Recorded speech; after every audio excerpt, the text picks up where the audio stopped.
ماشاء اللہ لا حول ولا قوت الا باللہ العلی العظیم رب اشرح لی صدری ویسر لی امری واحلل عقدۃ من لسانی یفقهوا قولی اعوذ باللہ من الشیطان الرجیم بسم اللہ الرحمن الرحیم اللهم لا تخذلني فيه لتعرض معصيتك ولا تضربني بسيئات نغمتك وزحزني فيه من موجبات سخطك بمنك وأياديك يا منتهى رغبة الراغبين۔ آئے میرے محترم سامعین، انشاءاللہ آپ خیریت سے ہوں گے تو خداوند متعال آپ لوگوں کو صحیح و سلامت رکھے، ہمارے ملک پاکستان کو ترقی نصیب فرمائے، صحیح معنی حکمران نصیب فرمائے، اور امام زمان کا جل ظہور فرمائے۔ جو مومنین و مومنات بے اولاد ہیں ان کو اولاد نرینہ عطا فرمائے۔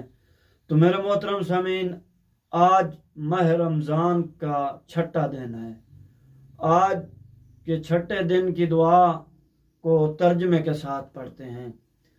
فرمایا اللہم لا تخذلنی فیہ لتعرض معصیتک، اے اللہ آج کے دن کے صدقے میں مجھے میری معصیتوں، میرے گناہوں کے نتیجے میں مجھے رسوا نہ کرنا۔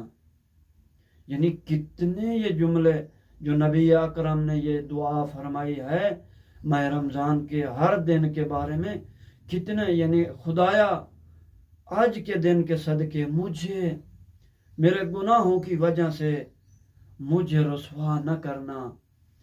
آنے والے جملے میں فرمایا ولا تضربنی بسیئات نغمتک، اور اپنے عذاب کے تازیانے مجھے نہ مارنا۔ کیسے کیسے رسول اکرم نے اپنی امت کے لیے یہ دعا مانگی ہیں۔ یعنی جو میں گناہ کرتا ہوں، جو میرے اوپر عذاب آپ نے نازل کرنا ہے اس کو نہ کریں۔ آگے فرمایا وَزَحْزِنِي فِيهِ مِن مُوجَبَاتِ سَخَطِكَ بِمَنِّكَ، اور مجھے اس دن کی برکت سے اپنے غضب سے محفوظ رکھنا۔ وَأَيَادِيكَ يَا مُنْتَهَى رَغْبَةِ الراغبین،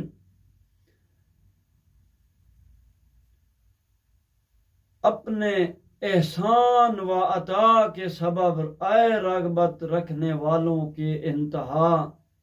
تو میرے محترم سامعین، اس دعا کو ضرور پڑھیں۔ یعنی انسان سے گناہ سرزد ہوتے ہیں، اس انسان کو چاہیے کہ اپنی نعمت ملنے پر اور رحمت الہی سے مایوس نہ ہو، کیونکہ یہ جیسا کہ قرآن مجید ارشاد فرماتا ہے لَكَيْ لَا تَعْسُوا عَلَى مَا فَاتَاكُمْ وَلَا تَفْرَحُوا بِمَا آتَاكُمْ وَاللَّهُ لَا يُحِبُّ كُلَّ مُخْتَالٍ فَخُورٍ، تاکہ تم لوگ ہاتھ سے چلی جانے والی چیزوں پر افسوس نہ کرو اور اپنے ملنے والی چیزوں پر خوش نہ ہو جاؤ، اور اللہ ہر اکڑ کرنے والے مغرور افراد کو دوست نہیں رکھتا۔ دیکھیں اس گناہ کے نتیجے میں، اس گناہ کا نتیجہ جو ہے وہ یہ ہے کہ انسان کے اوپر جو خدا نے نعمتیں بھیجی ہیں، جو نعمتیں اس کو عطا کی ہیں، وہ خدا واپس لے لے گا۔ تو میرے محترم سامعین، وہ نعمات کو سلب کر لے گا۔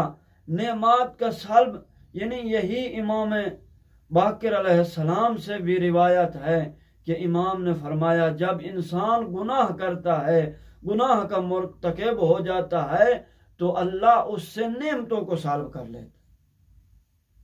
تو میرے محترم اسی طرح امیر المومنین نے دعا میں فرمایا ہے، دعا کمیل میں ارشاد فرمایا اللہم اغفر لی الذنوب التی تغیر النعم، یعنی اے اللہ میرے ان گناہوں کو بخش دے جو نعمتوں کو بدلے دیتے ہیں۔